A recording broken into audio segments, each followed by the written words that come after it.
salam sejahtera bagi kita semua. Yang terhormat Kepala Sekolah SMAN 1 Jakarta yang hari ini diwakili oleh Wakil Kepala Sekolah Bidang Sarana dan Prasarana Bapak Amani. Yang terhormat Bapak Ibu Guru SMAN 1 Jakarta yang telah menyempatkan waktunya untuk bisa mengikuti kegiatan diseminasi budaya positif oleh calon guru penggerak angkatan 9 dari SMAN 1 Jakarta. Baik, kegiatan pada hari ini diseminasi budaya positif akan dibawakan oleh saya Dimas Eka Nugraha dan juga Bapak Edi sebagai calon guru penggerak angkatan 9 dari SMAN 1 Jakarta. Baik Bapak Ibu, adapun agenda kegiatan kita pada hari ini yaitu yang pertama adalah pembukaan, yang kedua adalah sambutan dari Kepala Sekolah SMAN 1 Jakarta yang diwakili oleh Wakil Kepala Sekolah Bidang Sarana dan Prasarana Bapak Amani. Yang kedua adalah doa, yang ketiga adalah mendengarkan dan menyanyikan lagu Indonesia Raya, yang keempat adalah sambutan dari kepala sekolah yang pada hari ini diwakili oleh Wakil Kepala Sekolah Bidang Sarana dan Prasarana. Yang kelima adalah diseminasi budaya positif, nanti ada pemaparan materi, diskusi, dan juga interaktif dari materi. Yang terakhir adalah penutup. Baik Bapak Ibu, untuk membuka kegiatan pada hari ini, mari kita membacakan basmalah. Baiklah, untuk acara yang kedua, mari Bapak Ibu kita berdoa menurut agama dan kepercayaan masing-masing. Berdoa dimulai.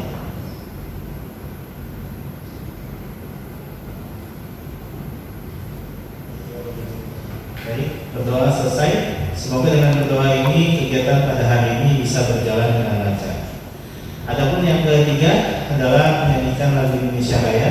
Yang akan menjadi dirijen adalah Ibu Nurun Nur Khalifah. Silakan Bu Nurun. Bapak Ibu silakan berdiri untuk menyanyikan dan mendengarkan lagu Indonesia Raya.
Waktu dan tempat saya persilakan. Bismillahirrahmanirrahim. Assalamualaikum warahmatullahi wabarakatuh. Selamat pagi, salam sejahtera untuk kita semua. Yang saya hormati Pak Edi dan Pak Dimas selaku guru CGP, Bapak Ibu guru yang sudah hadir di forum ini, yang akan menerima diseminasi oleh guru CGP tentang budaya positif.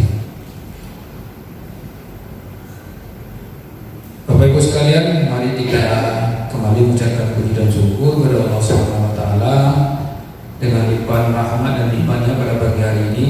Alhamdulillah kita semuanya dalam kondisi sehat sehingga kita bisa membersamai Pak Edi dan Pak Dimas pada pagi hari ini dalam rangka memberikan diseminasi tentang budaya positif terhadap lingkungan sekolah tentunya Bapak Ibu sekalian.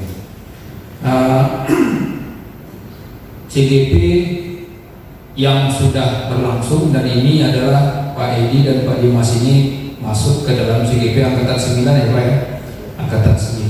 Kemudian sebelumnya kita juga sudah punya calon guru penggerak di Angkatan 8, itu ada Pak Bes dan Ibu Riana, yang insya Allah sebentar lagi akan selesai karena dia sudah mengikuti, sudah hampir menyelesaikan modul terakhir Pak Edi. Kalau Pak Edi dan Pak Dimas baru mulai.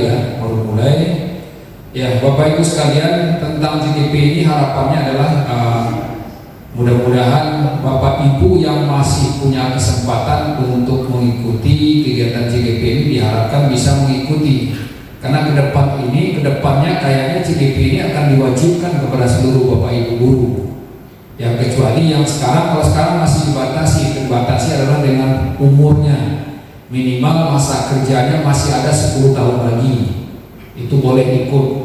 Tapi kalau cuma tinggal 9 tahun itu nggak boleh lagi ya. Tapi yang sudah ya, yang sudah selesai tinggal menyelesaikan, yang belum karena masih banyak di antara guru SMA 1 yang belum, yang sebetulnya bisa ikuti, bisa memenuhi syarat untuk ikut tapi belum ikut. Ya Bu Nunung juga sudah lulus ya, tinggal melanjutkan. Nanti angkatan 10 menurut ya. Angkatan 10 nanti ada kelompoknya Bu Nunung juga. Bapak Ibu sekalian, untuk CGP ini memang dari awal, sewaktu yang Angkatan 8 saya juga ikut mendampingi Bapak Ibu guru sewaktu di awal karena ada pembekalan awal. Di sana sebetulnya ada yang perjanjian yang dibuat oleh guru CGP ini dengan pihak satuan pendidikan. Saya berharap Pak Edi dan Pak Dimas coba dibaca lagi kemarin apa yang dibuat gitu. Tapi yang perlu saya tekankan di situ adalah intinya adalah kegiatan CGP ini diharapkan tidak mengganggu kegiatan KBM. Itu yang pertama. Karena itu sudah diwanti-wanti banget. Saya juga berkali-kali menyampaikan waktu itu supaya tidak terganggu kegiatan KBM-nya. Jadi sekali lagi mungkin teman-teman yang sudah ada di CGP ini mohon itu menjadi perhatian juga. Dua-duanya bisa berjalan, cuma memaksimalkan waktu kegiatan KBM-nya. Kemudian ya kan kalau di awal itu inti kegiatannya itu adalah kalau bisa dilaksanakan adalah di akhir minggu, di hari Sabtu atau di hari Minggu, itu kan seperti itu. Tapi kenyataannya setelah berjalan ya tetap saja dilaksanakan di hari KBM seperti ini kan gitu. Ya tapi tidak ada masalah karena itu sudah disepakati. Tapi Pak Edi dan Pak Dimas mohon nanti artinya jangan sampai kegiatan KBM-nya atau materinya tidak tersampaikan kepada anak-anak, itu tolong menjadi perhatian kembali. Ya kemudian yang berikut sesuai dengan undangan pada hari ini teman-teman, memang tidak semua guru diminta untuk diberikan diseminasi tentang budaya positif yang akan disampaikan oleh Pak Edi nanti, tapi hanya sebagian saja. Mungkin ada saatnya nanti untuk kepada seluruh pendidik dan tenaga pendidikan. Dan kebetulan pada hari ini Ibu Fauro masih mengikuti kegiatan dinas. Jadi dari hari Senin sampai hari Kamis, sebetulnya hari ini adalah hari terakhir. Ya beliau tidak berada di sekolah. Ya seharusnya kan beliau ya yang akan memberikan sambutan, tapi Tapi yang mohon maaf karena masih ada tugas yang beliau lakukan, yang beliau ikuti, beliau tidak bisa hadir.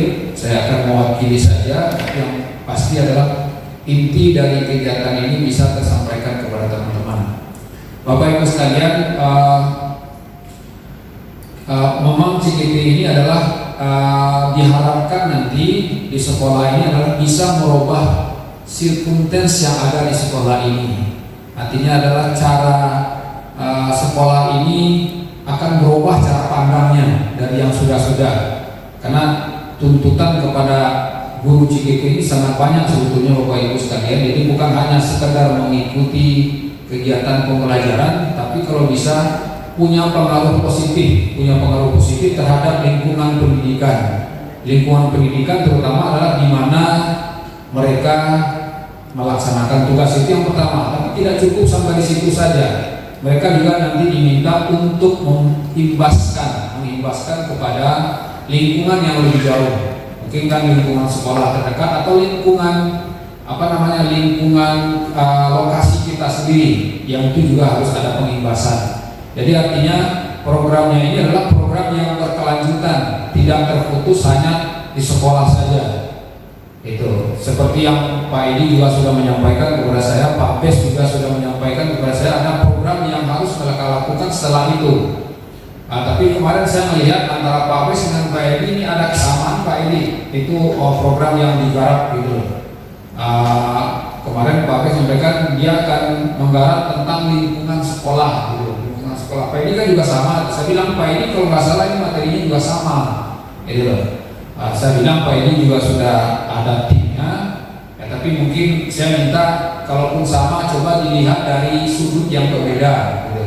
Jadi Pak Bes kemarin dia akan mencoba pemeliharaan lingkungan, terutama adalah tentang pengharapan bagaimana tentang kebersihan sekolah, kemudian pengolahan sampah yang ada di sekolah, kemudian penghijauan yang ada di sekolah. Mungkin juga ada satu poin juga dengan Pak Edi, dia akan melibatkan anak kelas IPA kalau untuk Pak Bes, karena ini kan saya nggak mau nanti jangan persis sama gitu. Jadi kalau nggak apa-apa, tapi temanya sepertinya sama, tapi sudut pandangnya nanti akan berbeda dari mana gitu. Jadi dia tidak tepat tinggi.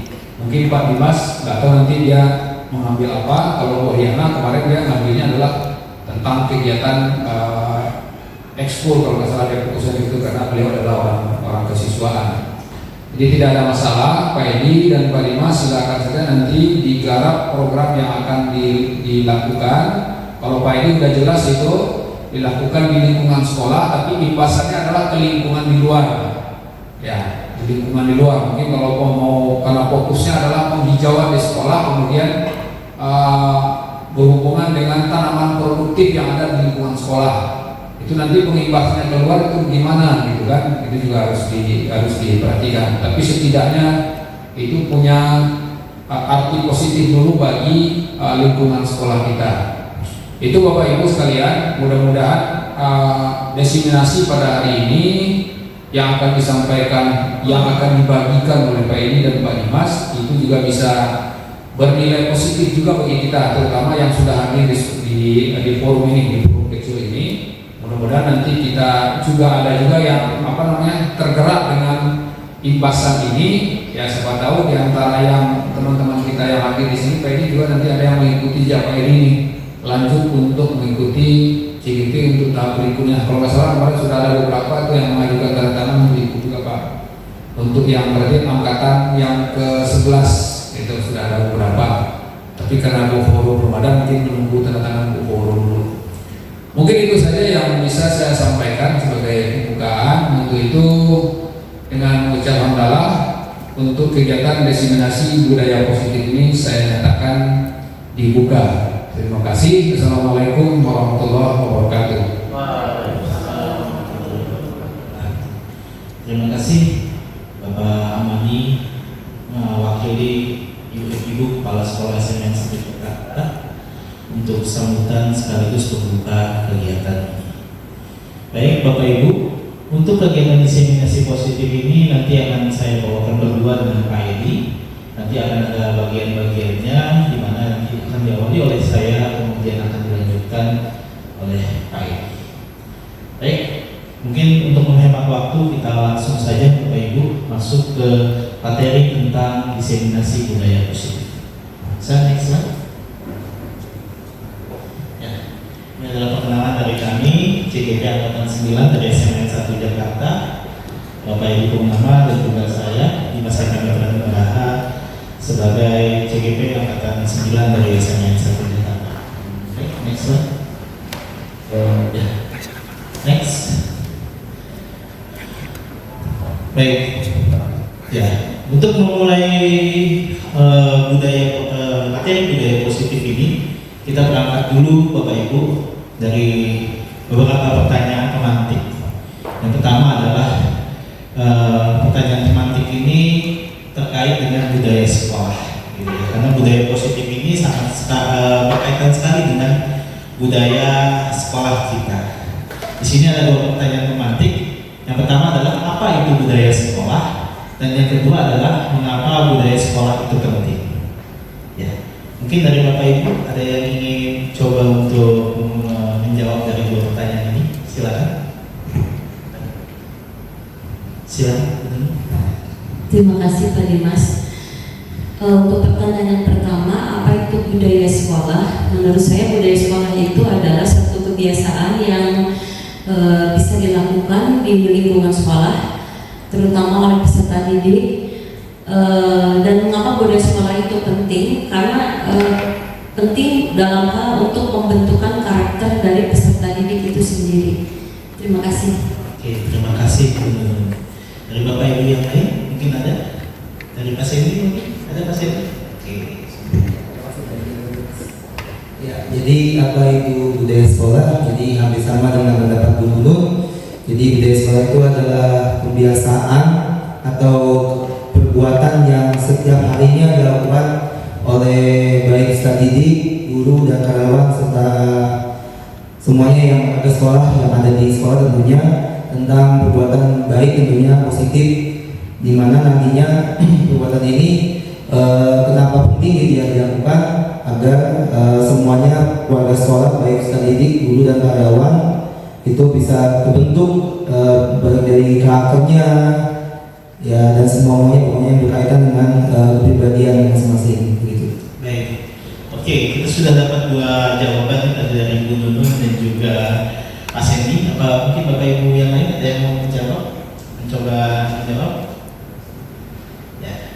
Kalau tidak ada, oke kita next slide. Jadi yang namanya budaya sekolah ini adalah tentunya di sekolah ini kan kita harus ya sebagai guru menanamkan budaya-budaya positif. Ya kalau merujuk dari arti kata budaya sendiri, budaya itu adalah sesuatu yang memang setiap hari kita lakukan, setiap hari kita jalankan gitu ya, baik yang rutinitas ataupun ada juga budaya yang sifatnya seremonial, apa yang tidak menjadi rutinitas setiap hari kita lakukan. Nah tentunya budaya ini kita harus membuat budaya yang positif, apalagi di sekolah ini. Untuk peserta didik kita ini melakukan yang namanya mengajar dan mendidik. Nah, menanamkan budaya-budaya positif di mana budaya di sekolah ini harus budaya positif, di mana arti budaya positif itu adalah nilai-nilai, keyakinan dan kebiasaan-kebiasaan yang ada di sekolah kita yang berpihak pada murid sehingga murid dapat berkembang menjadi pribadi yang kritis, penuh rasa hormat dan juga tanggung jawab. Jadi budaya yang harus kita tanamkan, yang harus kita buat, kita bentuk pada peserta didik itu adalah budaya yang terdiri dari nilai-nilai dan keyakinan kebiasaan yang di sekolah yang tentunya berpihak kepada murid yang semuanya adalah tindakannya positif. Selanjutnya, ya kita sudah melihat yang budaya positif di SMN 1 Jakarta gitu ya. Ya di gambar yang pertama itu, kalau gambar yang pertama kita lihat proses pembelajaran di kelas ya. Bapak Ibu tentunya ketika proses pembelajaran di kelas pasti diawalinya itu pasti dengan berdoa ya, betul ya Bapak Ibu ya. Terus juga ada di budaya positif di SMN 1 itu juga ada setiap pagi ada yang namanya salam pagi gitu ya. Salam pagi yang biasa dilakukan secara bergantian oleh Bapak Ibu, di mana kita menumbuhkan di situ budaya positif kepada peserta didik untuk pagi-pagi itu saling berinteraksi dengan baik tentunya. Dan juga di SMA 1 juga kita sudah lihat ada budaya positifnya tiap hari Jumat adalah kegiatan imtak ya, untuk yang Muslim di lapangan, untuk yang Kristen dan yang Kristen di aula, yang Katolik di ruang agama Katolik. Nah, ini juga sudah menjadi budaya positif di sekolah kita. Dan juga budaya positif dalam pembelajaran itu ada juga di gambar yang keempat Bapak Ibu yang di bawah, bagaimana dalam pembelajaran kita membuat peserta didik menjadi pusat dalam pembelajaran. Dan budaya positif yang kelima, di foto yang kelima, bagaimana di SMA 1 ini sudah sering dilakukan budaya positif antar sesama guru, bagaimana berkolaborasi yang dalam kegiatan dan sebagainya. Jadi bisa kita lihat bahwa penanaman budaya positif di SMA 1 ini sudah bisa dilakukan. Selanjutnya, ya, dalam budaya positif ini ada beberapa materi yang akan dibahas. Yang pertama ada perubahan paradigma teori kontrol, terus juga makna disiplin dan nilai-nilai kebijakan, terus ada mengenai hukuman, konsekuensi dan juga restitusi. Yang selanjutnya ada 3 motivasi perilaku manusia, ada juga keyakinan kelas, terus juga kebutuhan dasar manusia, 5 posisi kontrol, dan juga yang namanya segitiga restitusi. Jadi segitiga restitusi ini akan kita lebih dalam lagi Bapak Ibu. Nah, selanjutnya, ya, ini ada sebuah permainan Bapak Ibu. Ini adalah permainan cobalah buka. Cobalah buka. Anda adalah A, tugas Anda adalah mengepalkan salah satu tangan Anda. Coba Anda bayangkan bahwa Anda menyimpan sesuatu yang sangat berharga di dalam kepalan tangan Anda. Anda perlu menjaga benda tersebut sekuat tenaga Anda karena begitu pentingnya untuk kehidupan Anda benda tersebut. Dan sementara tugas B, rekan Anda, adalah mencoba dengan segala cara untuk membuka kepala tangan Anda. Teman Anda, B ini boleh membujuk, menghakim, mengintimidasi, memarahi, menggoda, mengkritik, bahkan menawari Anda uang agar Anda bersedia membuka kepala tangan. Mungkin coba bisa dilakukan berpasang-pasangan Bapak Ibu. Nah, yang satu ngepel. Nah, bagaimana cara Bu Hesti mau Mas Hendi apa mau bacakan? Nah, ayo yang satu ngepel, yang satu membuka. Ayo betul. Yang satu ngepel, yang satu membuka. Nah, coba Bapak Ibu bujuk supaya yang ngepel ini bisa membuka tangannya. Jadi yang satu ngepel, yang satu membujuk untuk membuka. Gimana caranya? Membujuk aja. Di sini membujuknya bisa menghakim, mengintimidasi dan juga merayu gitu ya, dan sebagainya. Coba, bisa nggak kira-kira? Coba, bagaimana cara menurut biar wanita itu membuka kepala tangannya?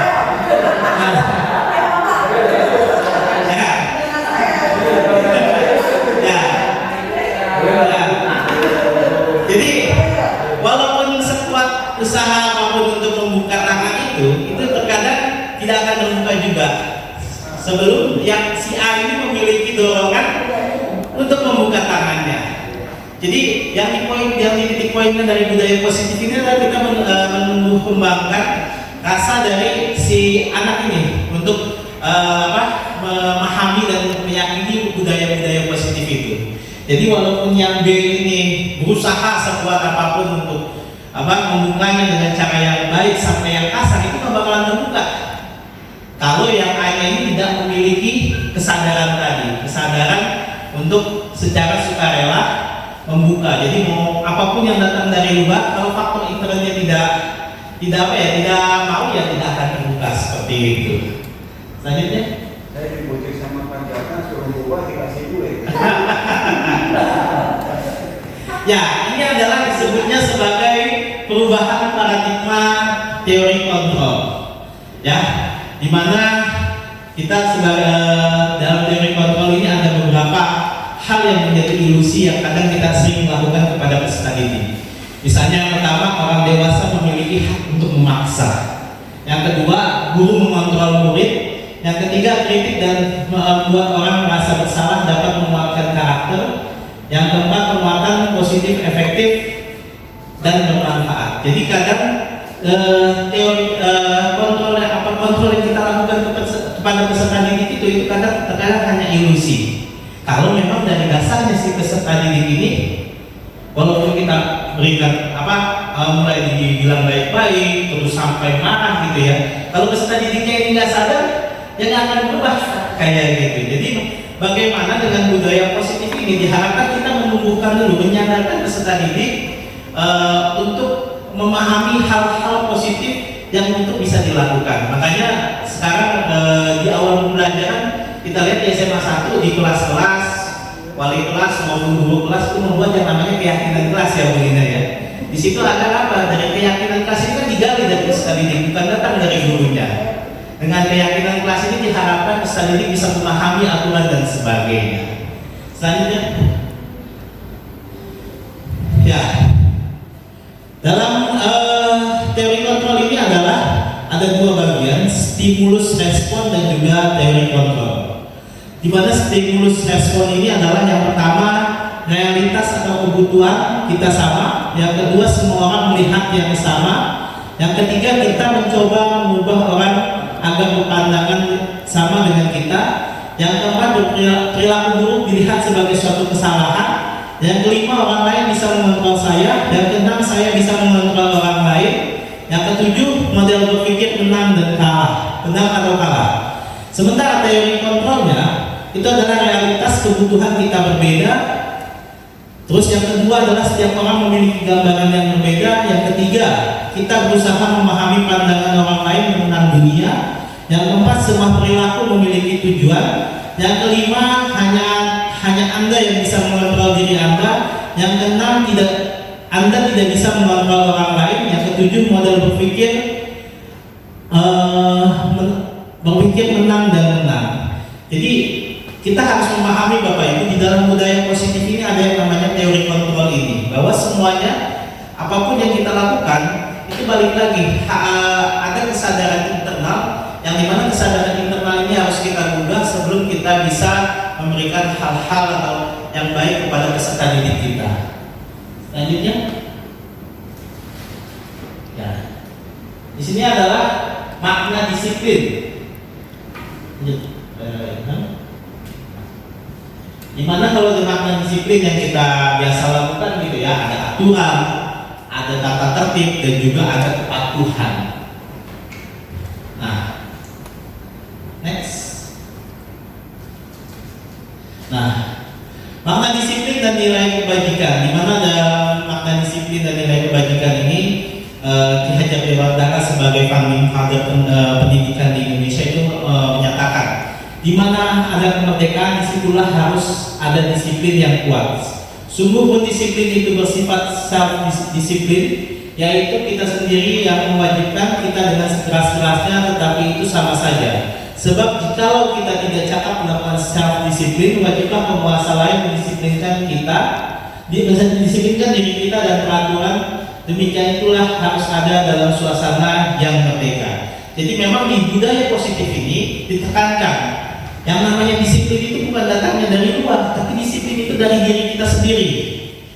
Jadi ketika diri kita sendiri sudah disiplin dan sudah memahami makna aturan, nilai dan sebagainya, maka kita akan bisa memahami aturan yang datang dari luar. Kalau yang di dalamnya ini belum bisa paham dan juga bisa mengerti, semua yang datang dari luar itu akan pasti tertolak dengan sendirinya. Selanjutnya, makna disiplin dan juga nilai-nilai kebajikan. Nah, ini ada tokoh mengatakan bahwa arti dari kata disiplin berasal dari bahasa Latin disciplina, yang artinya belajar. Kata disiplin juga berasal dari akar kata yang sama dengan disiplin atau murid dan pengikut. Untuk menjadi seorang murid atau pengikut, seorang harus paham betul alasan mereka mengapa mengikuti suatu aliran atau suatu ajaran tertentu, sehingga motivasi yang terbangun adalah motivasi intrinsik, bukan motivasi ekstrinsik. Nah, ini lebih menguatkan lagi bahwa misalnya kita meyakini kalau misalnya mengambil mangga itu, yang kita lagi heboh ya, anak-anak sudah namain mangganya tuh ya. Ya, kalau memang dari dalam dirinya bahwa mangga yang ada di sekolah itu seharusnya tidak diambil secara begitu aja gitu ya. Pasti mereka tidak akan melakukannya. Mungkin kita omelin, mereka itu akan ngambil karena mereka tidak memiliki kesadaran bahwa mangga yang di sekolah itu yang memang milik sekolah. Kalaupun mereka ketika pengen minta, itu kan ada prosesnya Bu ya. Gak main ngambil begitu aja. Iya, gak main langsung menamai aja gitu kan. Ini yang lagi. Nah, kenapa akhirnya kayak begitu? Karena memang di dalam dirinya sendiri tidak paham kepemilikan barang orang itu harus kayak bagaimana dan sebagainya. Makanya ya terjadilah. Saya lihat mangga-mangga itu udah ditekin tuh. Bahkan ada siswa yang pengen keluar begitu aja, pengen ngambil mangga gitu kan. Nah, itu karena di dalam dirinya belum paham bahwa tentang barang kepemilikan. Arti barang kepemilikan. Selanjutnya,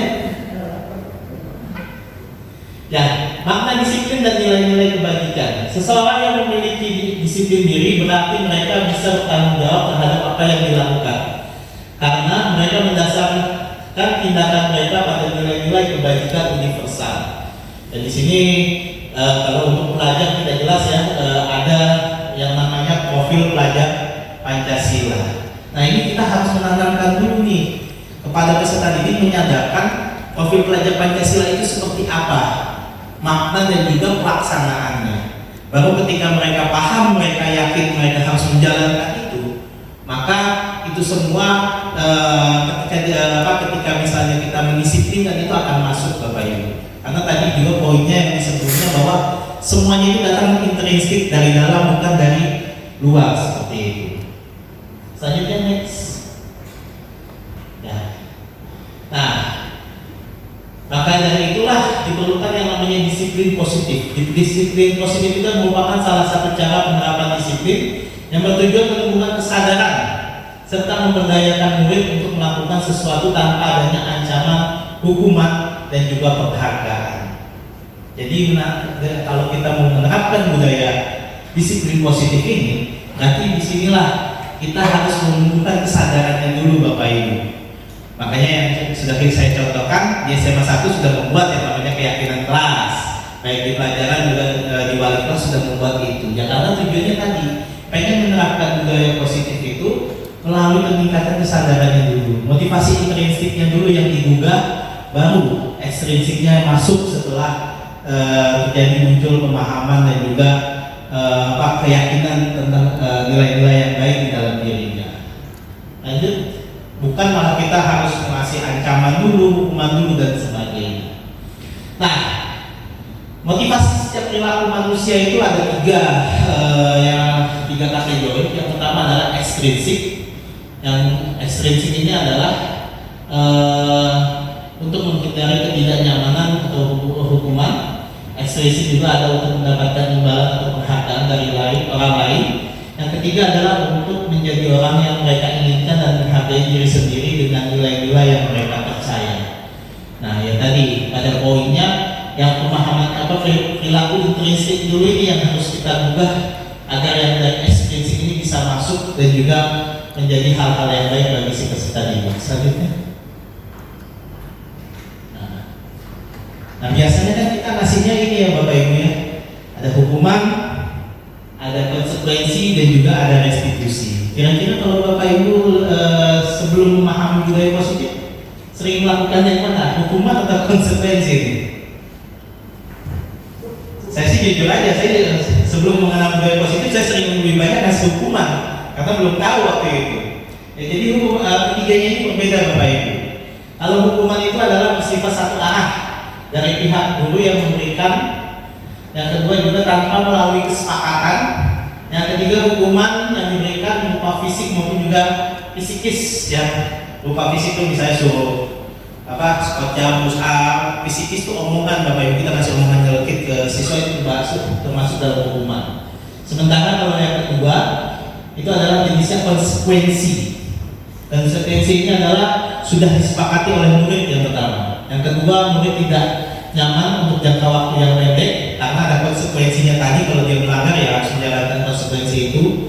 Yang ketiga adalah berdasarkan suatu data yang umumnya dapat diukur. Ya, misalnya dia melakukan kesalahan apa, maka kesalahan itu yang harus diperbaiki. Dan juga ada yang jenis yang baru nih Bapak Ibu yang mungkin baru kita kenal yang disebutnya sebagai restitusi.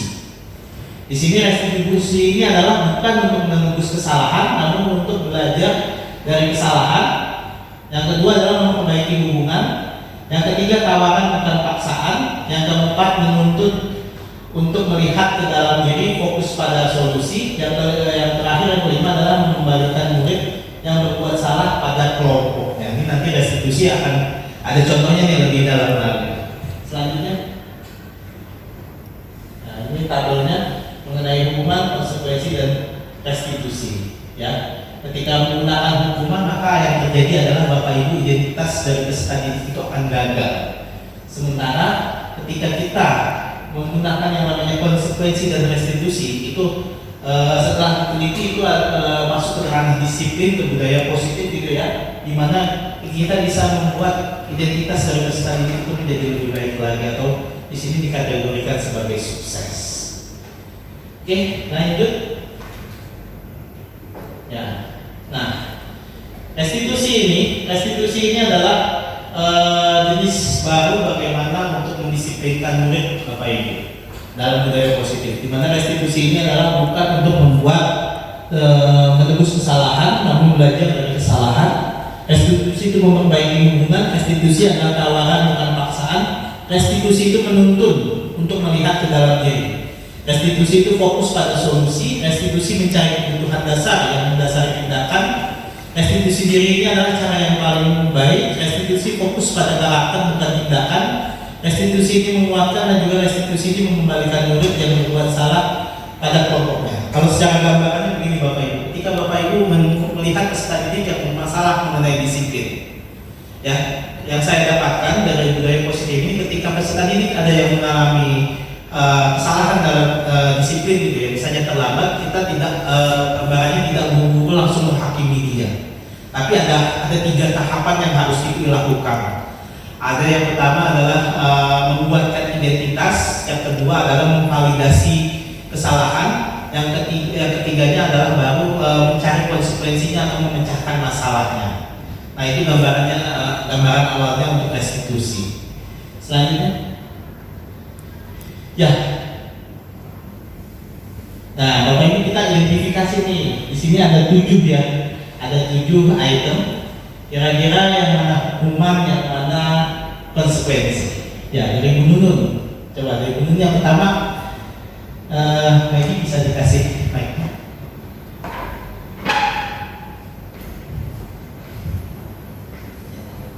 Oke. Ya, identifikasi Bu Nunun ini hukuman atau konsekuensi? Yang nomor 1. Ya, dibacain dulu. Mencatat 100 kali di dalam buku kalimat, saya tidak akan terlambat lagi karena terlambat ke sekolah. Hukuman atau konsekuensi gimana? Kira-kira? Hukuman. Ya, nanti kita lihat. Ingat ya benar. Ya. Lanjut Bu Lina. Membersihkan coretan yang dibuatnya di meja tulis. Hukuman atau konsekuensi Bu Lina? Konsekuensi. Sabar, sabar. Bersihkan itu hukuman. Hukuman. Oke, ingat-ingat ya Bu Lina ya. Oke, Bu Hesti silakan. Murid diminta untuk push up 15 kali karena tidak menggunakan masker ke sekolah. Hukuman. Hukuman. Oke, ingat-ingat Bu Hesti. Nanti ada kita lihat jawabannya Bu ya. Oke, Pak Seti. Ya, baca nomor 4 Pak Seti. Nomor 4, menggantikan kertas tugas teman yang telah dicoret-coret. Hukuman atau konsekuensi? Konsekuensi. Oke, selanjutnya Pak Wasol. Nomor 5. Merapikan kelas karena telah membuat banyak sampah saat istirahat. Konsekuensi. Oke, selanjutnya Pak Toto nomor 6.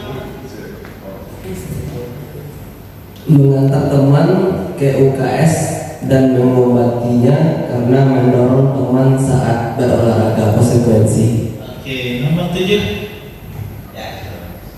Silakan nomor 7. Membersihkan kolam sekolah karena melakukan bully atau ngejek teman. Betul. Hukuman. Oke, coba next slide kita lihat. Ya. Jadi yang pertama itu adalah hukuman gitu ya. Ya, karena di sini kata kuncinya apa hubungan terlambat dengan harus menulis, gitu, tidak ada hubungan.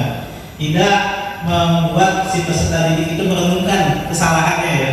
Justru malah mungkin membuat jengkel gitu. Kenapa harus menulis tanpa digali apa kesalahan dari si peserta didik karena terlambat tersebut. Yang kedua adalah membersihkan coretan dibuat.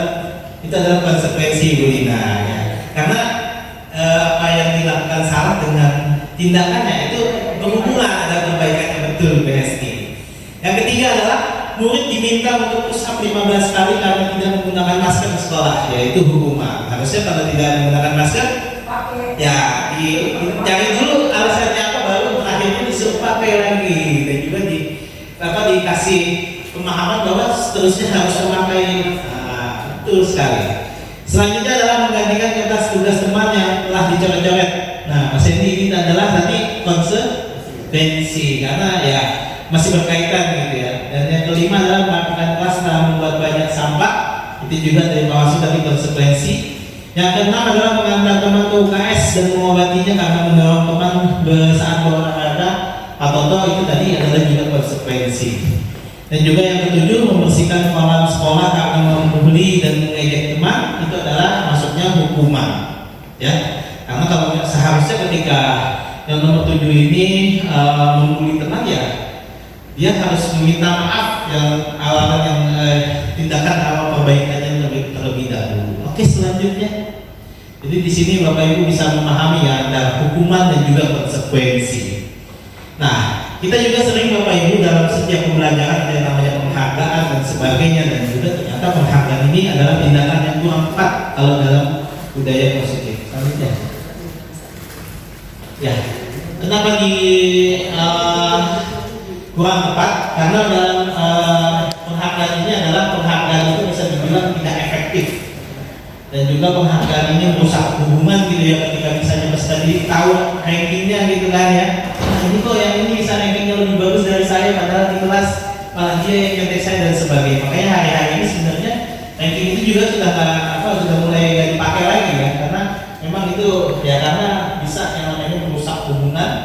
Dan juga penghargaan mengurangi kecepatan, penghargaan menurunkan kualitas, penghargaan mematikan kreativitas, dan penghargaan itu adalah menghukum. Maka memang ya tadi yang saya bilang, penghargaan ini dalam budaya positif sudah tidak disarankan lagi karena memang lebih banyak dampak negatifnya daripada dampak positifnya. Next slide. Ya. Dengan adanya penghargaan, ya penghargaan ini efektif jika kita menginginkan seseorang melakukan sesuatu yang diinginkan dalam jangka waktu yang pendek. Jadi dengan Bapak Ibu melakukan penghargaan itu tidak hasilnya itu tidak jangka waktu yang panjang, tapi hanya jangka waktu yang pendek aja untuk berubah, tidak untuk ke depannya. Yang kedua, jika menggunakan penghargaan lagi dan lagi, maka orang tersebut akan bergantung pada penghargaan yang diberikan serta kehilangan motivasi dari dalam. Jadi dengan ngasih penghargaan ini, ya dia motivasinya adalah mengejar penghargaan itu, bukan malah untuk membuat lebih baik, hal yang lebih baik daripada penghargaan itu. Yang ketiga adalah jika tidak kita mendapatkan penghargaan untuk melakukan sesuatu yang baik, maka selain kita senantiasa berharap mendapatkan penghargaan tersebut lagi, dan kita pun menjadi tidak menyadari tindakan baik pada yang kita lakukan. Jadi memang penghargaan ini kadang akhirnya menjadi sebuah ilusi aja Bapak Ibu kalau terus dilakukan dan dilakukan. Selanjutnya. Ya. Ini adalah keyakinan kelas ya Bapak Ibu. Ini yang alhamdulillah di SMA 1 sudah berjalan mengenai keyakinan kelas, di mana keyakinan kelas ini kita sudah hampir mengetahui semuanya bahwa keyakinan kelas itu dengan kesepakatan kelas dan juga peraturan kelas itu berbeda. Ada perbedaan sudut pandang pembuatannya. Coba next lagi. Nah, ini ada sedikit tebak-tebakan juga. Keyakinan kelas dan peraturan kelas adalah hal yang sama. Benar atau salah kira-kira? Coba didik. Ya, adalah salah.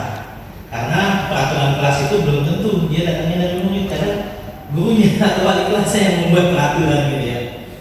Sementara kalau keyakinan kelas ini kan digali dari muridnya, apa sih hal-hal yang baik, hal-hal yang buruk yang kita lakukan dan sebagainya. Selanjutnya, keyakinan kelas melandaskan ini opini salah ya. Ya, jadi keyakinan kelas ini harus berdasarkan nilai-nilai yang kebajikan yang bersifat universal yang ada di dalam masyarakat kita. Selanjutnya, keyakinan kelas melandaskan lanjut nextnya. Ya, jadi keyakinan kelas ini adalah kesepakatan kelas yang lebih rinci dan detail, kesepakatan kelas yang konkret dan lebih mirip pada peraturan. Keyakinan kelas bersifat lebih abstrak, berisi nilai-nilai kebajikan yang diyakini secara universal yang digali kemudian ditetapkan gitu di dalam kelas gitu ya. Yang kalau di SMA 1 dibuat, ditetapkan di print gitu kan menjadi sebuah keyakinan kelas.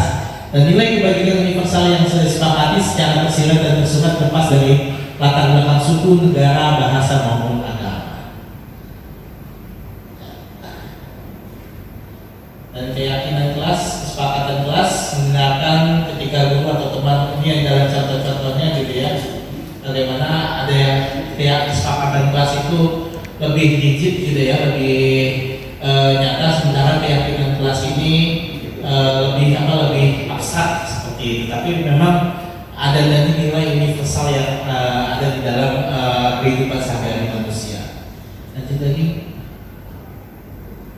Oke, baik, selanjutnya akan dipaparkan oleh Pak Edi mengenai budaya positif, mengenai 5 kebutuhan dasar manusia sampai nanti pelaksanaan restitusi segitiga restitusi. Silakan Pak.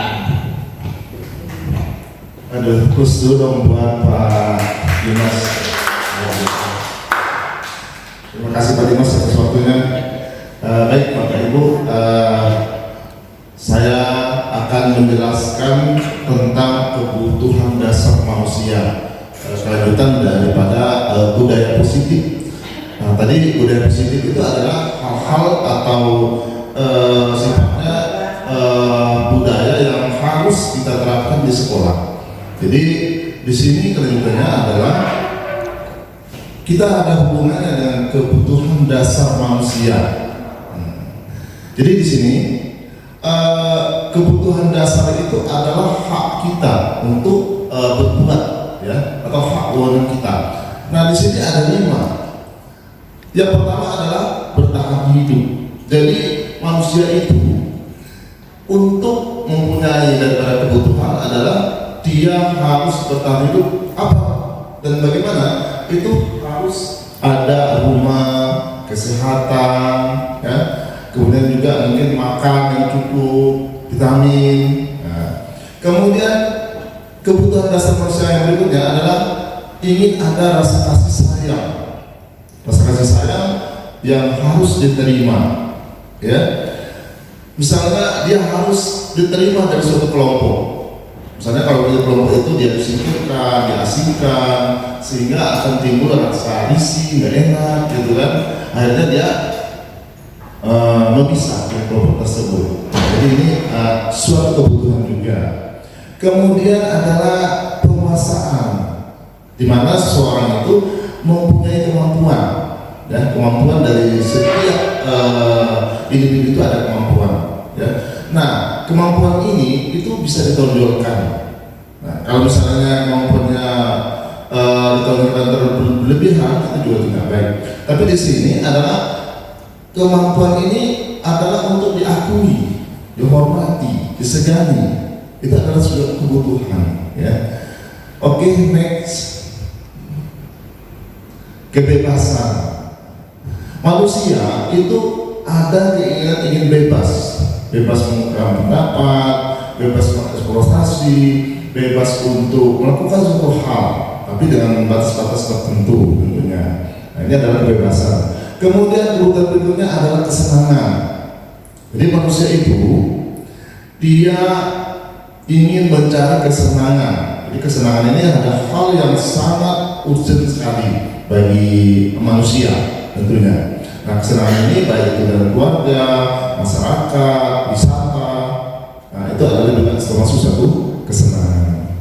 Oke, bisa lanjutkan next. Nah, Kita lihat dulu ini yang berhubungan dengan siswa. Kita lihat ini ada masalah dari suatu siswa yang namanya Bimo ke anak murid kelas 10. Di sini Bimo ini itu berkata, aku bosan belajar dan mendengarkan materi terus di dalam kelas. Jadi dia bosan dengan kelas itu, Bapak Ibu. Kemudian aku sudah mengerti materinya, Bu. Lebih enak belajar di luar, Bu, udaranya segar. Kira-kira menurut Bapak Ibu, ini kebutuhan apa untuk si Bimo ini? Dan bisa ingin mengungkapkan, Bapak Ibu, silakan. Ini ada suatu kasus hasilnya. Jadi Bimo ini menyatakan sesuatu. Ada yang bisa ingin beri komentar, silakan. Ibu Lina, silakan Bu Lina. Saya coba, menurut saya Bimo ini ingin kebebasan tidak terkumpul di dalam kelas saja. Jadi tidak, maksudnya tidak di kelas saja, pengen kebebasan di luar kelas gitu. Saya seperti itu aja. Berarti si Bimo ini ingin kebebasan, Bu ya? Iya, betul. Ada lagi, silakan Pak Sendi. Ya, dari identifikasi yang saya baca ini kemungkinan besar si Bimo ini sebenarnya bukan mau belajar ya sebenarnya. Mungkin dia mau belajar tapi dengan tipe yang lain kan. Kalau nggak salah kita ada siswa yang tipenya audio, ada yang visual, ada yang kinestetik. Mungkin si Bimo ini karena dia bosen dengerin kan, kalau dengerin itu kan diem aja gitu ya Pak ya. Diem di kelas nggak ada berapa. Mungkin si Bimo ini punya tipe belajar kinestetik, sehingga kita coba buat menerapkan tipe itu ke Bimo. Mungkin saja Bimo sudah nggak bosan lagi Pak belajarnya. Itu yang saya tangkap dari identifikasi masalah tersebut. Iya, terima kasih ya Pak Sandi dan Bu Lina. Ada lagi yang ingin menanggapi? Tidak ada, Bapak Ibu? Nah, baik, kita simpulkan bahwa si Bimo ini ingin mendapatkan suatu kebebasan, ya, kebebasan untuk berekspresi. Jadi dia menyarankan bahwa bagaimana saya di luar saja, udaranya lebih segar tuh, belajar di luar. Padahal kalau menurut ibu gurunya itu hal yang tidak baik ya. Jadi ini salah satu ekspresi kebebasan dari si Bimo. Benar apa yang dikatakan Pak Sendi tadi, bahwa dia mempunyai ide yang berbeda, ya kan? Nah, disitulah kebebasan yang dimiliki oleh manusia. Oke, bisa kita lanjutkan. Ini anak kelas 10 lagi, si Debbie. Oke, kelas 10 ini. Oke, silakan Bapak Ibu kita baca bersama.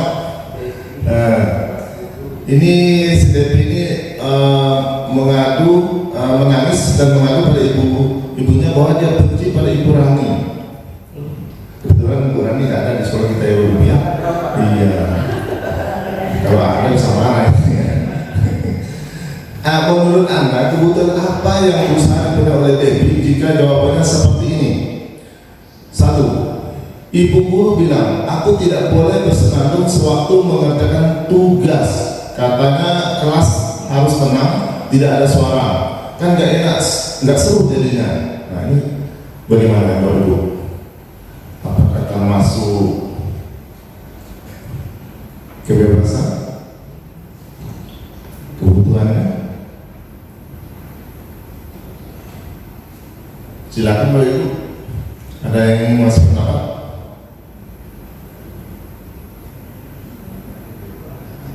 Berdasarkan 5 kebutuhan tadi,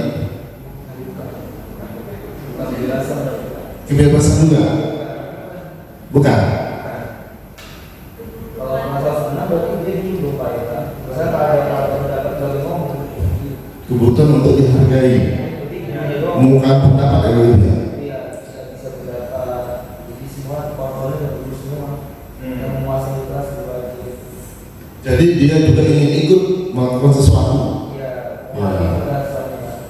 Jadi ada ide dulu ya. Oke. Jadi kebutuhan saya adalah nomor 1, kebutuhan apa kira-kira?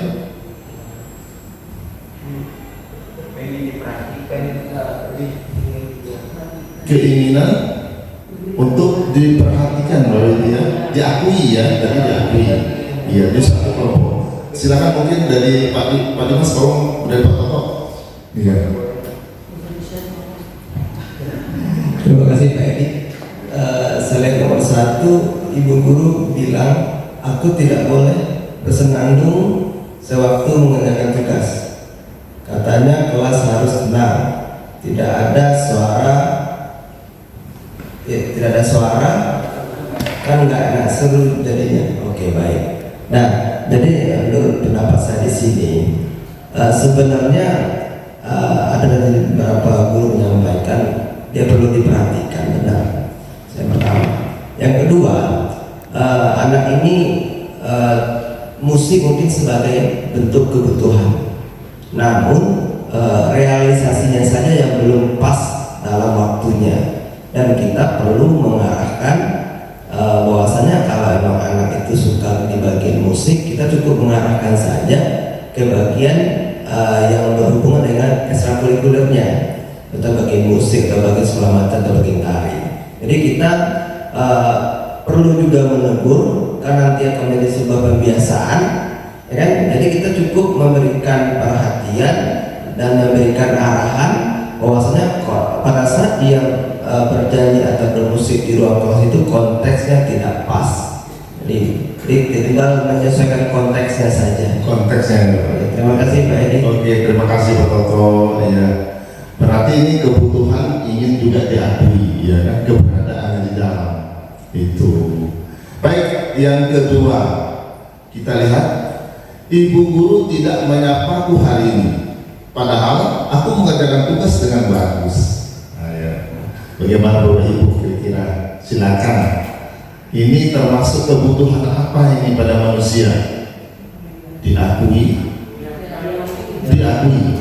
iya, dihargai, iya, bahwa dia punya sesuatu gitu. Tapi ibu itu kok diam aja gitu, nggak bisa, saya nggak diekspos gitu. Seperti itu kira-kira. Oke, itu kemudian diakui ya Bapak ya. Kemudian yang ketiga, aku sebel, buku catatanku tidak rapi. Malah Ibu Guru menunjukin ke teman-temanku di depan kelas. Gimana Bapak Ibu? Kebutuhan apa ini kira-kira?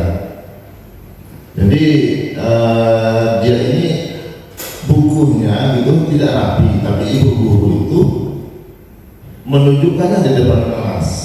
Iya, bagaimana? Kebutuhan apa ini kira-kira? Untuk dihargai. Kebutuhannya kira-kira. Ada yang ingin pendapat, silakan boleh Bu.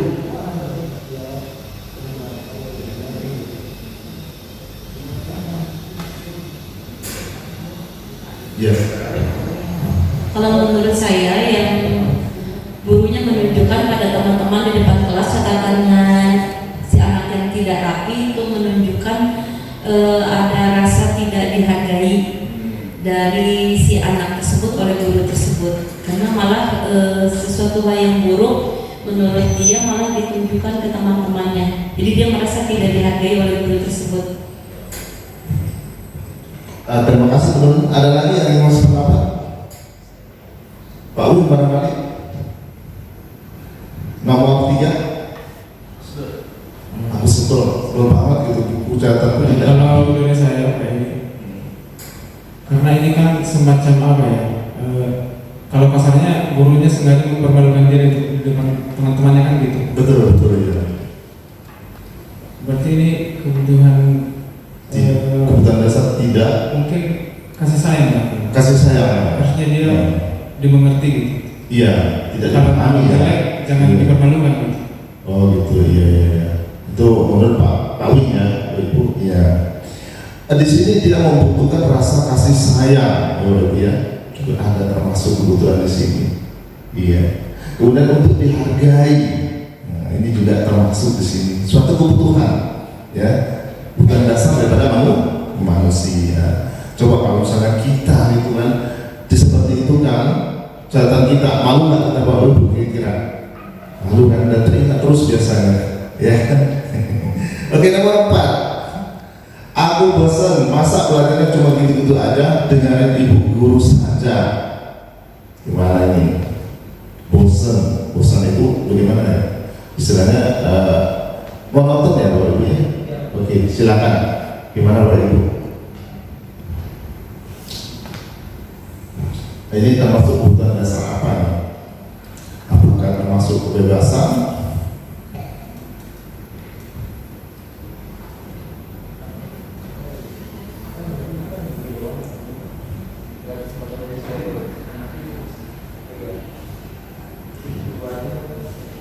Bosan banget gitu ya.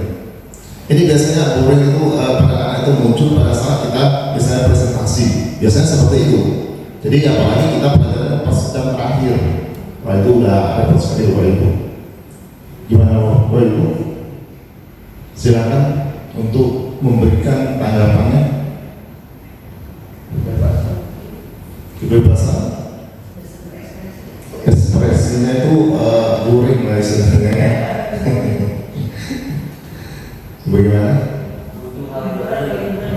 Kebutuhan untuk kesenangan. Kalau kesenangan itu termasuk masak, kemudian mendengarkan musik, bisa juga, kemudian apa lagi ya, menonton, itu termasuk kesenangan. Kalau ini coba Mas di feedback kembali kebutuhan kita tadi, ya kebutuhan kita tadi. Nah, ada kebebasan, ada kesenangan, penguasaan tadi sudah ya Bapak Ibu ya. Mungkin yang 2 di bawah kali. Nah, masuk kemana yang lebih tepatnya?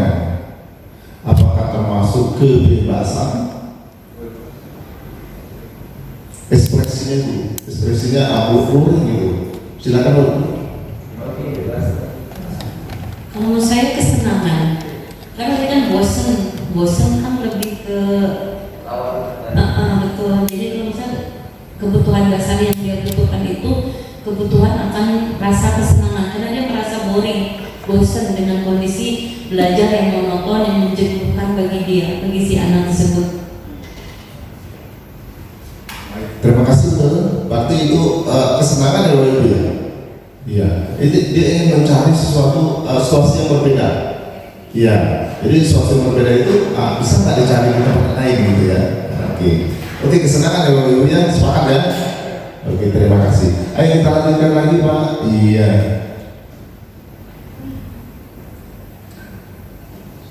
Ini ada 5 posisi kontrol.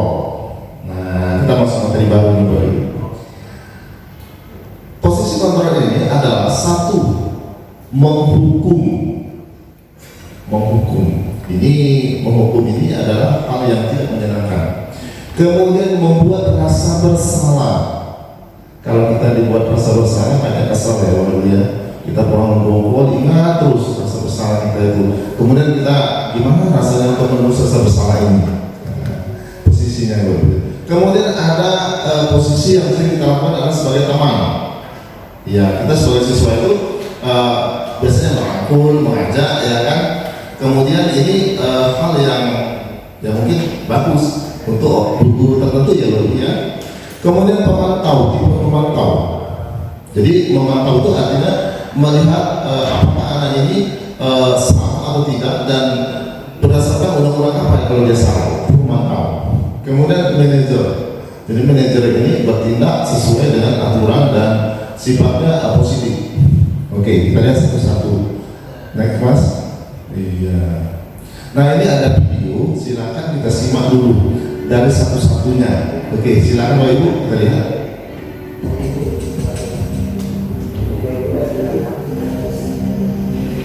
Ini yang menghukum ya Bapak Ibu ya.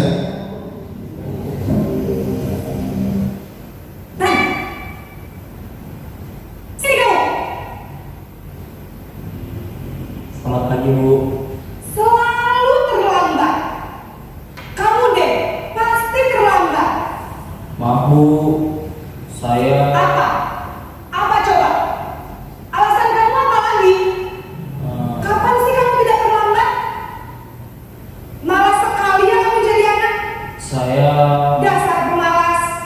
Gak kapok-kapok sih kamu. Sudah berapa kali terlambat?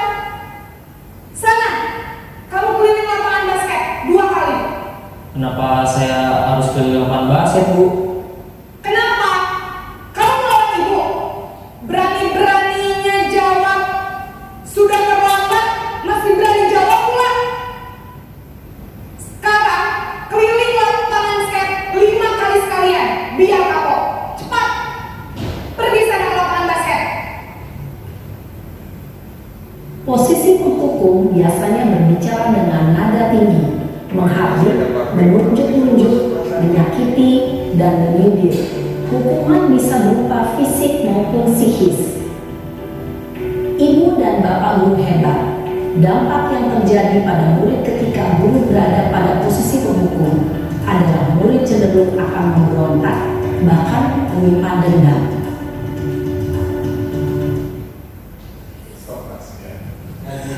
Oke, ini adalah suatu hal yang dilakukan oleh guru ya, perilaku ya istilahnya. Sebenarnya tujuan guru itu baik ya, baik, semuanya baik. Tapi ada pola-pola tertentu di sini. Nah, kalau kita mempunyai paradigma yang lama, itu biasanya menghukum, betul nggak Bapak Ibu? Iya. Saya itu mengajar dulu sampai, mohon maaf ini, ada yang saya tendang dulu karena terlambat. Ada juga yang bandel, berantem, saya tendang juga. Nah ini hal yang istilahnya menghukum. Dia bukan malah baik menghormati kita, malah dia membenci kita. Hal ini sangat bertolak belakang. Dan itu nanti kalau ketemu sama kita, pas dia misalnya rebut nih atau apa, itu dia ingat sama kita. Karena dia sebenarnya mendendam. Iya. Jadi itu hukuman yang sangat walaupun tujuan kita baik, tapi hasilnya negatif. Ya Ibu ya. Oke. Kita lanjut yang kedua. Merasa bersalah.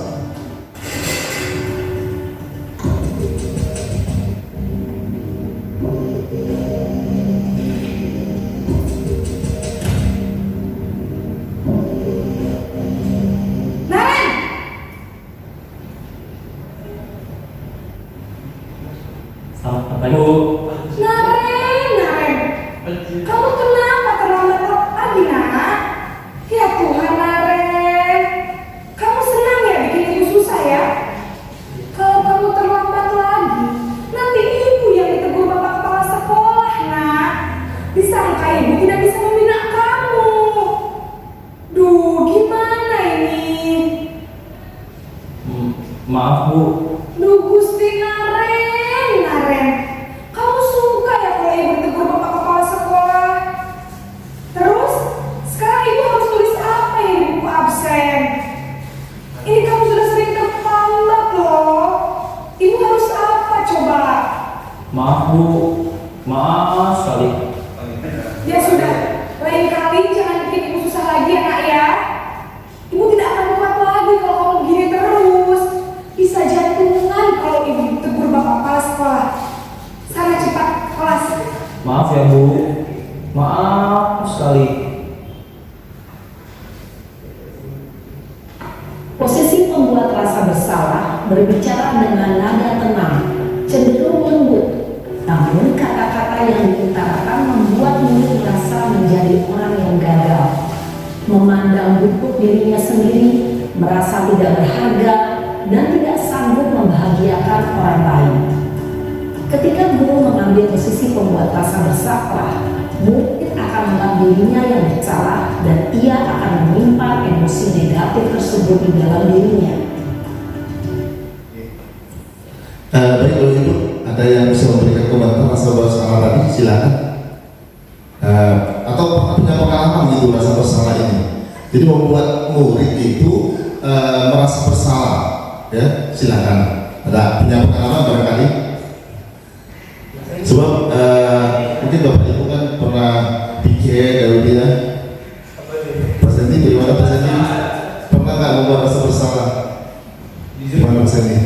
cara bersedia. Ya kan saya kan jujur nih udah tahun ketiga di kelas ya Pak Edi ya. Iya. Memang pengalaman saya jadi wali kelas tuh memang kebanyakan saya lebih ngapin ini Bu, Pak, membuat satu salah karena kadang-kadang saya bingung gitu. Saya udah berusaha gitu bicara ke anak yang menjelaskan bahwa harus ini gitu dengan ada yang nggak kenceng ya, yang pelan gitu. Kok tapi masih aja gitu ya, sering digituin ya, maksudnya sering melanggar gitu. Udah saya nasihatin jangan lagi ya, udah sering tuh Pak Edi gitu ya, terus sampai saya bilang orang tua juga, tapi kok masih aja gitu ya Pak ya. Nah itu jadi saya akhirnya juga sempat mencat karena mungkin saya udah terlalu sering gitu ya ibaratnya, karena nggak sama sekali Pak Edi gitu, mungkin udah 10 atau 11 kali lebih bahkan mungkin ya. Banyak ya sampai libatin BK juga jatuhnya gitu. Sampai saya bilang ini apa saya gagal gitu ya membina anak-anak, terus juga sampai anak juga bilang sampai minta maaf juga, tapi kadang minta maaf juga diulang lagi gitu Pak. Nggak ngerti berarti apa memang mungkin faktor di rumah juga mendukung di sini sehingga ketika saya udah nasihatin ke anak itu, tapi kalau anak itu di rumah juga orang tuanya nggak peduli juga, nah itu Pak mungkin itu juga mungkin ya Pak ya, jadi alasan kenapa nih anak tidak bisa mencoba berbuat lebih baik dari sebelumnya gitu, justru malah mengulang-ulang terus gitu buat yang salah itu gitu Pak. Iya betul. Itu cerita aja sih Pak. Itu pengalaman ya, iya. Sebenarnya bagus juga ya Pak, bagus. Karena tujuan kita baik ya Mas. Ya, cuma dari dampak yang kita lakukan itu ada karena manusia ini sifatnya tadi punya kebutuhan dasar, kemudian juga cara kita mengelola apa yang disampaikan oleh Pak Dimas tadi, contohnya menggenggam tangan ya antara kita dengan teman kita. Nah itu ada caranya, ada berbagai cara, ada yang memaksa, ada yang marah, ada yang bujuk, bahkan ada yang menyogok. Bagaimana ini bisa terbuka? Nah itu salah satunya. Nah di sini kita membuat anak itu kalau dia membuat suatu kesalahan, kita membuat dia merasa bersalah. Nah mungkin nanti akan kita ubah polanya karena ada yang lebih baik untuk melakukan anak ya, supaya dia lebih positif sifatnya. Baik, lanjut Pak. Posisi teman.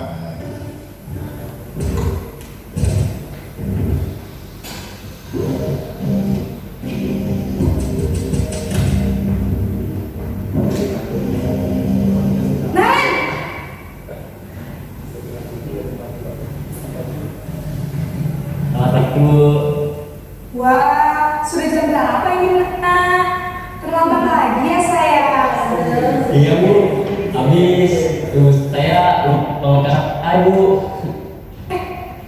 Menyalahkan ibu kamu. Kamu bukannya anak yang larinya paling kencang. Kok terlambat sih?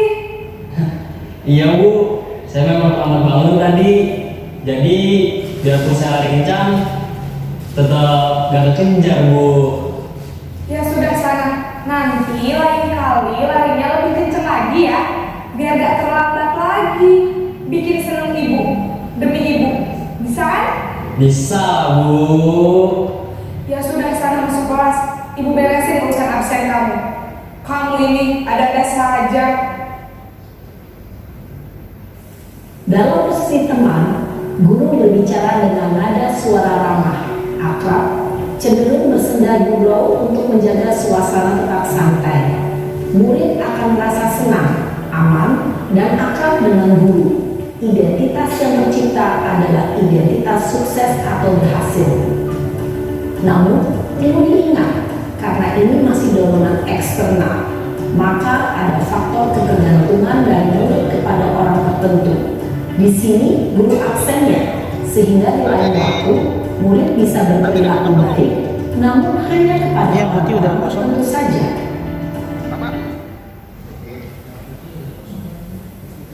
Baik Bapak Ibu, bagaimana kesimpulannya dari yang tadi? Mungkin ya kita sebagai guru ingin melakukan secara akrab dengan murid kita, tetapi ada dampaknya juga. Karena itu dorongan eksternal. Eksternal itu dari luar, bukan dari hati si anak. Jadi kalau kita merasa akrab dengan anak, sementara ada guru yang tidak akrab, bagaimana? Dia tidak menurut dengan guru tersebut karena dia nggak suka gitu ya. Dengan guru itu dia merasa nyaman gitu. Nah, sementara dua guru yang berbeda ini berarti dia hanya tergantung kepada guru tertentu saja. Karakter guru itu yang dia tiru. Sebenarnya karakter yang sebenarnya dua guru tersebut mau marah, mau ramah sama tujuannya. Nah, jadi masih dorongan eksternal, bukan dari hatinya untuk mengalami perubahan. Ini juga belum cukup baik Ibu ya. Oke. Kita lanjut lagi. Ini yang terakhir. Belum ya, pemantau. Silakan.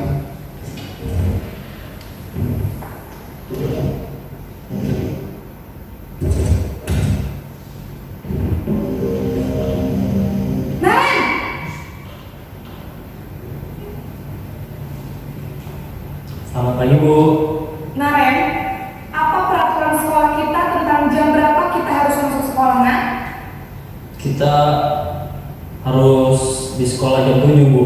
Iya betul, sekarang sudah jam 7.20. Naren sudah tahu konsekuensinya jika terlambat hadir. Paham Bu, saya harus tinggal kelas pas jam istirahat selama 20 menit. Iya benar, konsekuensinya demikian. Jadi nanti jam 9.30 pas istirahat, kamu harus tinggal di kelas, kerjakan tugas tambahan untuk ketertinggalan kamu, ya? Baik Bu.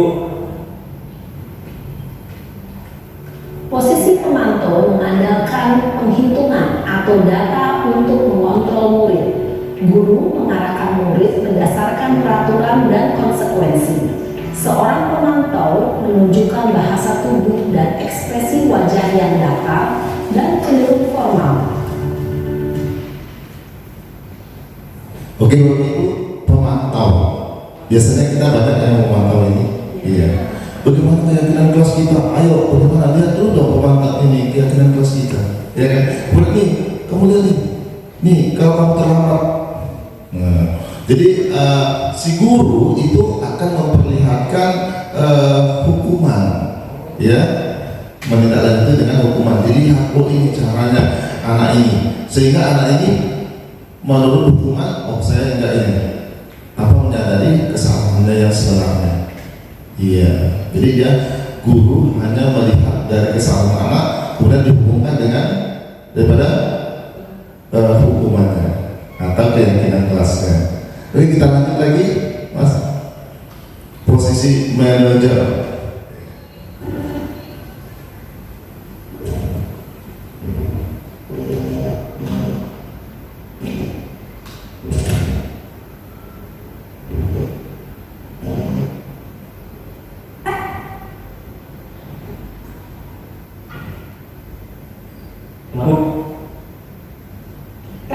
Maaf Bu, saya terlambat. Iya, sekolah masuknya jam 7, sekarang sudah jam 7.20. Jadi sekarang bagaimana ini, Naren? Maaf Bu, saya lupa setel alarm saya semalam. Baiklah, menurut kamu, keyakinan sekolah yang mana yang perlu kamu tingkatkan? Menghargai diri sendiri dan orang lain mungkin ya Bu. Setuju. Jadi, apakah Naren meyakini prinsip saling menghormati tersebut? Iya Bu, saya meyakininya. Apakah Naren bersedia memperbaiki masalah keterlambatan ini? Bersedia Bu. Bagaimana kamu akan perbaiki masalah keterlambatan ini? Saya akan coba untuk tidak lupa menyetel alarm saya Bu. Baik, kalau Naren lupa menyetel alarm di rumah, ada orang yang kira-kira bisa bantu mengingatkan tidak? Ada Bu, kakak saya, Kak Emma. Ada lagi selain Kak Emma? Selain Kak Emma, ada ibu saya. Baik, jadi yang mengingatkan Naren adalah Kak Emma dan ibu kamu ya? Kira-kira akan mulai setel alarm kapan nih Naren? Setelah pulang sekolah, akan segera saya lakukan. Baik, jadi Naren akan setel alarm untuk bangun besok pagi dan akan diingatkan oleh kakak dan ibunda Naren ya. Ada lagi yang mungkin perlu dilakukan Naren agar tidak terlambat bangun lagi? Tidak ada Bu.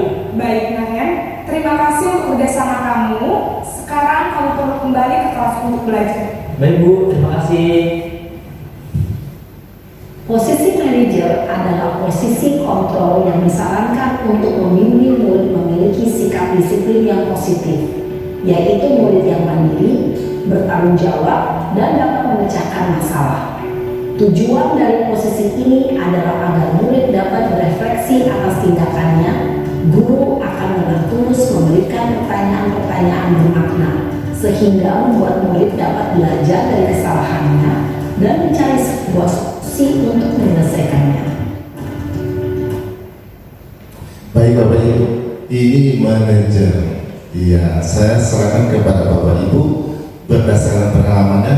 Pernah tidak mengalami hal ini tidak sebagai manajer? Silakan.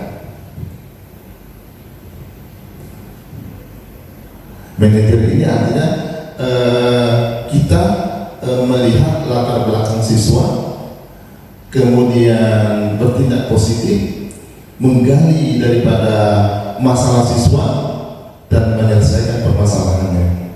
Gimana Bapak Ibu? Silakan. Mungkin ada pengalaman seperti ini.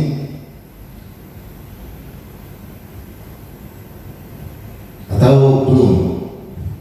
Belum pernah. Belum maksimal lagi ya. Iya. Baik Bapak Ibu ya, manajer inilah yang ingin diterapkan di sekolah. Dan ini butuh ekstra kita sebagai pribadi terlepas dari rasa emosi. Jadi ini yang perlu kita tekankan. Jadi manajer itu adalah bertindak. Kita sebagai guru ingin mencari solusi. Nah solusi ini latar belakang siswanya bagaimana? Apa permasalahannya? Kita lihat dulu, kita panggil dulu permasalahannya apa. Kemudian setelah kita tahu permasalahannya, kita carikan solusinya secara bersama-sama dan secara. Jadi kita lihat dulu apa permasalahan sekarang ini. Setelah kita dapat permasalahannya, baru timbul ada kesepakatan bahwa itu yang harus kita lakukan untuk menjadi pribadi yang lebih baik. Itulah yang akan kita bangun intrinsipnya, bukan ekstrinsiknya. Jadi dorongan dari dalam si anak untuk mengalami perubahan hal-hal yang positif. Iya, mungkin pengalaman ini harus kita terapkan Bapak Ibu ya. Bagaimana Bapak Ibu? Sepakat? Iya. Karena ini yang sulit ini memang. Kalau melihat anak-anak yang membandel 2 kali, 3 kali itu juga, wah saya sendiri aja sudah. Tapi inilah yang harus kita lakukan, menggali, ya Bapak Ibu menggali ya. Iya, oke. Baik, Mas lanjutin. Nah, inilah yang 5 posisi kontrol tadi. Ada hal-hal yang memang dapat kita lihat ya. Murid berkata, kemudian dampak pada murid ada di situ. Tadi sudah kita bahas bersama-sama. Saya kira ini kita lanjutkan Mas ya. Untuk membangun manajer kita harus menerapkan segitiga restitusi Bapak Ibu. Jadi manajer itu segitiga restitusi. Jadi segitiga restitusi ini adalah bagaimana kita menggali akar permasalahannya pada anak untuk meningkatkan suatu karakter pada anak, intrinsipnya. Jadi anak menyadari benar-benar kesalahan dan ini harus dirubah. Oke, kita lihat selanjutnya, next. Nah, ini ada video ya dari anak kita sendiri pemerannya.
Rita, mengapa kamu mencoret-coret itu teman? Sengaja sih Pak, soalnya lucu dan ekspresi mereka. Wah, itu ya, itu kan sama. Ayo percaya lagi. Tentu kamu punya alasan, ya kan? Mengapa kamu mencoretnya? Kemudian Leona karena juga punya alasan. Coba jelaskan. Ya Pak, masa ada orang marah sama saya, soalnya kan dia udah nyata capek-capek, tapi katanya malah saya coret-coret ceritanya, jadi saya keluar. Keyakinan apa yang sudah Rita langgar? Saya udah bawa kenyamanan belajar gitu Mas Pak, dan jadi kayak mengetik gitu, beberapa teman juga ada kesel sama saya. Betul. Aku sudah menyadari ya. Iya. Apakah Rita bersedia merubah daripada memperbaiki kesalahan ini? Bersedia Pak, biar nggak ada kesalahan sama saya. Apa yang mereka lakukan agar tidak terulang lagi? Saya nanti mau minta maaf teman-teman yang udah saya sudah punya, orang-orang juga. Terus nanti saya bakal tawarin mereka beberapa solusi dan minta maaf. Kalau misalnya apa si Leona tidak mau melakukan itu gimana? Nanti saya bilang ke Leona, mungkin nanti punya apa saya ganti yang nggak ini. Bersedia yang mengganti dan mohon maaf kepada si Leona. Ya Pak, bersedia. Halo teman-teman semua, mereka yang akan menjadi anak nakal yang suka coret buku teman. Nah, jadi aku yang ngasih tahu ke kalian apa sih yang udah perasain setelah berangkat itu. Tentunya agak sampai PPKM, karena saya aku juga sudah jadi nakal, dan juga setelah itu aku dipanggil sama guru dan juga ditanya-tanya gitu guys. Dari situ aku merasa bersalah dan juga udah bakal mengulangi kesalahan aku. Di situ juga aku sudah memahami tentang segitiga restitusi, dan sekian dari aku, terima kasih.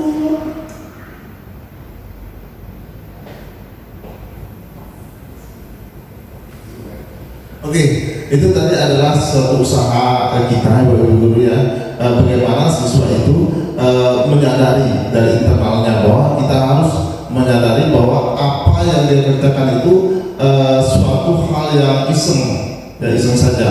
Tapi biasanya banyak hal-hal seperti ini. Ya Bapak Ibu ya, ada yang tidur di kelas, ada yang mencoret buku-buku temannya, dan ini agak sulit kita untuk menghilangkan kebiasaan-kebiasaan buruk ini. Dan kalau misalnya diteruskan, itu akan berdampak negatif. Mereka bisa berantem di luar, ya kan Bapak Ibu? Iya, dan itu harus disesuaikan. Oke, lanjut Mas, next. Iya, ini ada hal yang dilakukan untuk segitiga restitusi. Caranya seperti ini. Ada pertanyaan-pertanyaan ya dari setiap langkah-langkah. Yang pertama adalah menstabilkan identitas. Kemudian yang kedua adalah validasi tindakan yang bersalah. Kemudian menanyakan keyakinan. Oke, Ibu ya. Jadi di sini kita menggalinya supaya bagaimana ini kita memecahkan masalah si anak supaya dapat terselesaikan dengan baik. Next one, mungkin kenapa restitusi ini penting? Bahwa rasa bersalah itu akan menguras energi yang terus berkepanjangan berkelanjutan, dan itu tidak boleh terjadi. Ya. Kemudian ketika kita merasa bersalah, kita akan mengalami identitas kegagalan, kita merasa gagal. Jadi kita jangan selalu gagal, kita harus pulih dari kegagalan itu. Ya. Kemudian perasaan bersalah buat kita terperangkap pada masa lalu kita. Jadi kita itu terus terngiang-ngiang seolah-olah kita terobsesi bahwa itu masalah. Jadi tidak mau berbuat yang lebih baik lagi. Jadi rasa bersalah itu yang membuat kita istilahnya tidak untuk melakukan hal yang lain lagi, tidak untuk mencoba. Ya mungkin inilah yang kami utarakan dalam kesempatan ini, diseminasi yang ada untuk CGP Angkatan 9. Saya selaku segi penghasilan atas nama Bapak Edi dan Pak Dimas mengucapkan terima kasih sekali kepada Bapak Ibu yang sudah hadir pada kesempatan ini. Ya, semoga apa yang kami sampaikan ini itu dapat diterapkan di sekolah ini. Mungkin ada sesi tanya jawab tadi Pak untuk mendapatkan sesi positif ini. Iya, untuk lebih istilahnya supaya mendalami apa yang budaya positif. Mungkin ada pengalaman pribadi atau juga hal yang perlu ditambahkan. Silakan Pak Ibu. Ya, silakan. Mau ditanya atau mau menjelaskan, silakan. Sama Pak Dimas atau saya, silakan. Bagi pengalaman gitu. Iya, bagi pengalaman. Oh ya, Pak silakan Pak Oso. Terkait dengan budaya positif yang tadi kegiatan-kegiatannya yang ada di sekolah, contohnya misalnya kayak siswa baru datang ada salaman, terus ada kegiatan intah. Yang jadi masalah ada nilai positif lagi. Contoh misalnya ini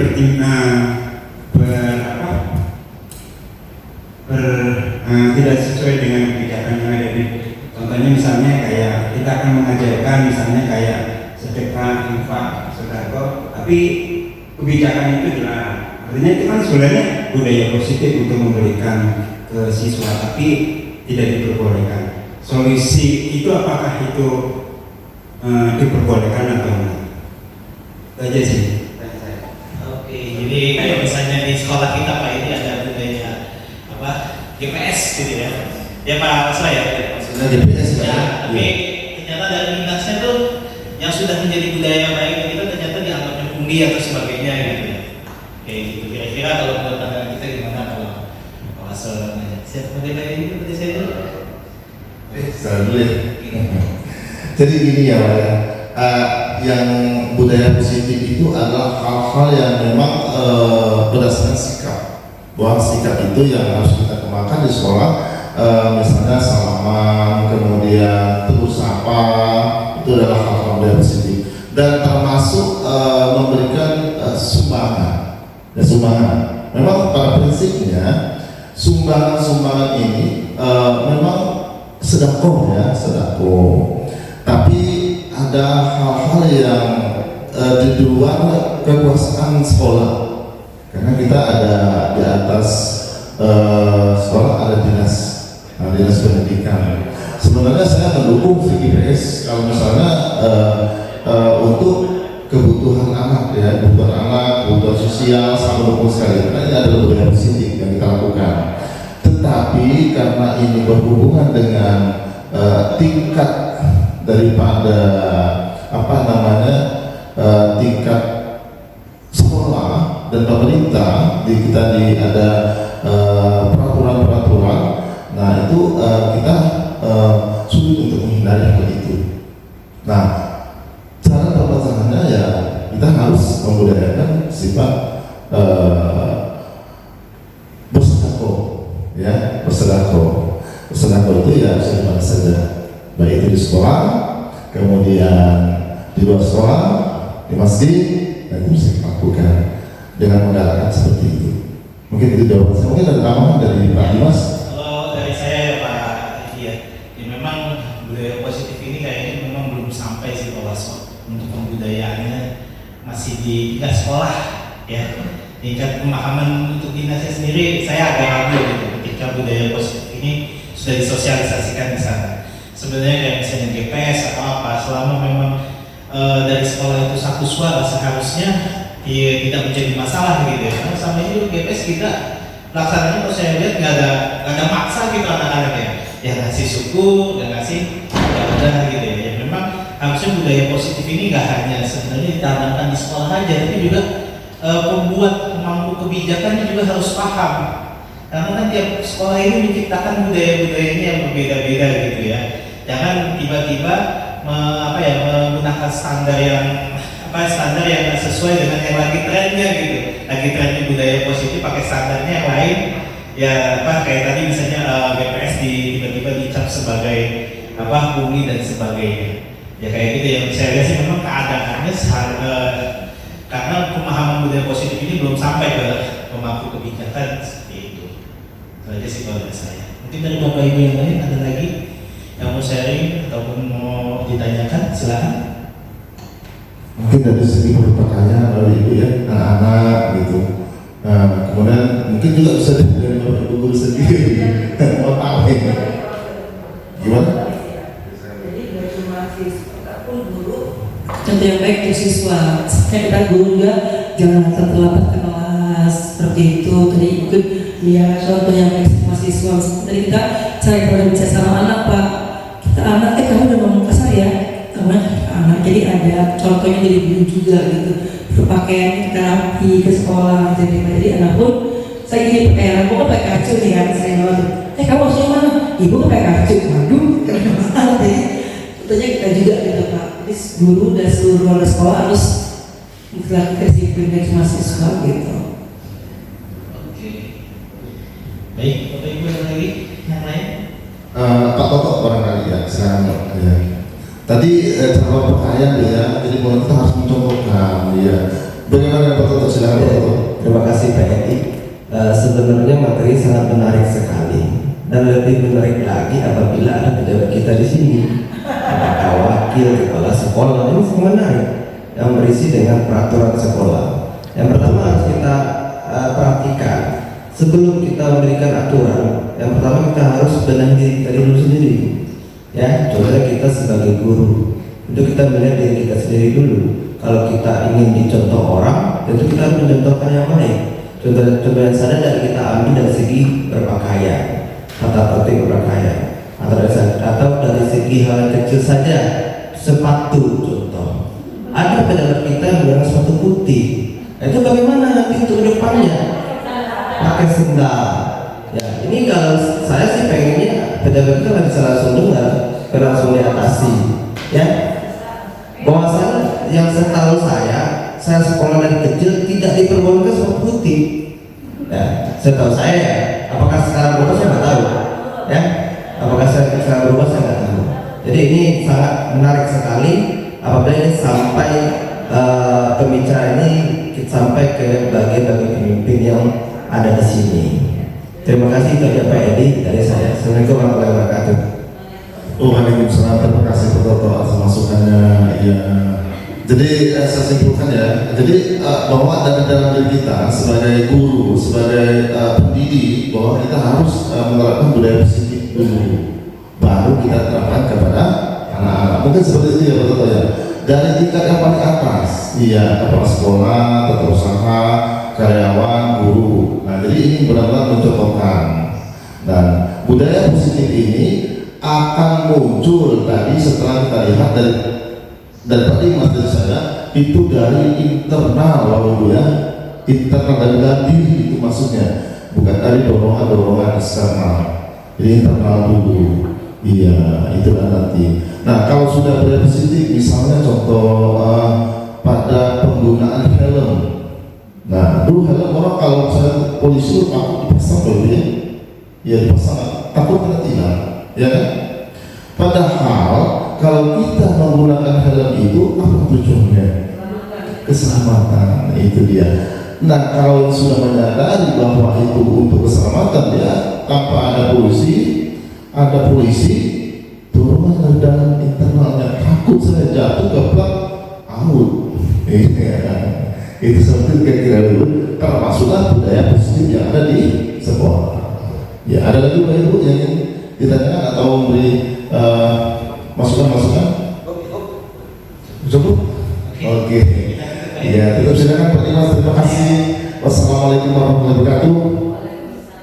Baik, terima kasih Bapak Ibu guru telah bersedia hadir untuk diseminasi budaya positif yang dibawakan atau dipaparkan oleh kami berdua sebagai calon guru pengangkat angkatan 9 dari SMN 1. Kita sudah tadi lihat ya berbagai materi tentang budaya positif. Ternyata kalau mungkin di sekolah budaya positif itu baru sampai ke keyakinan kelas saja ya yang disuarakan, tapi ternyata banyak yang harus dipahami. Kita harus paham dulu mengenai 5 kebutuhan dasar manusia.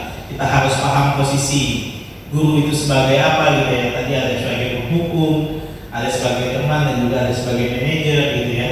Dan juga kita harus paham juga mengenai perbedaan antara hukuman, konsekuensi, dan juga restitusi. Dan ternyata dalam aplikasinya budaya positif ini adalah selain keyakinan kelas, untuk pendisiplinan murid adalah menggunakan yang namanya tadi segitiga restitusi, yang dimana bagian-bagiannya kita melakukan pendisiplinan itu ada kita menguatkan identitas, memvalidasi kesalahan, dan juga menanyakan konsekuensinya gitu ya kepada peserta didik, menggali konsekuensi yang bisa dia lakukan untuk memperbaiki kesalahan dari tindakan yang tidak disiplin yang dia lakukan. Ya, itu kesimpulan mendalamnya nanti bisa Bapak Ibu sendiri yang sudah mendapatkan dari paparan materi kami berdua, dan juga materinya nanti akan kami share gitu. Bisa kalau Bapak Ibu pengen membaca lagi, mendalami lagi agar bisa menerapkan yang namanya budaya positif di SMN 1 Jakarta. Baik Bapak Ibu, terima kasih sekali lagi atas kehadirannya pada kegiatan dari kami sampai siang hari ini. Saya tutup kegiatan kita pada hari ini. Tapi nanti setelah saya tutup kita foto bersama dulu ya Bapak Ibu sebagai bukti dokumentasi, karena ada yang bilang siapa yang tidak mau difoto maka tidak ada sejarah kayak gitu ya. Baik, saya tutup kegiatan kita pada hari ini. Wabillahi taufiq wal hidayah. Assalamualaikum warahmatullahi wabarakatuh dan selamat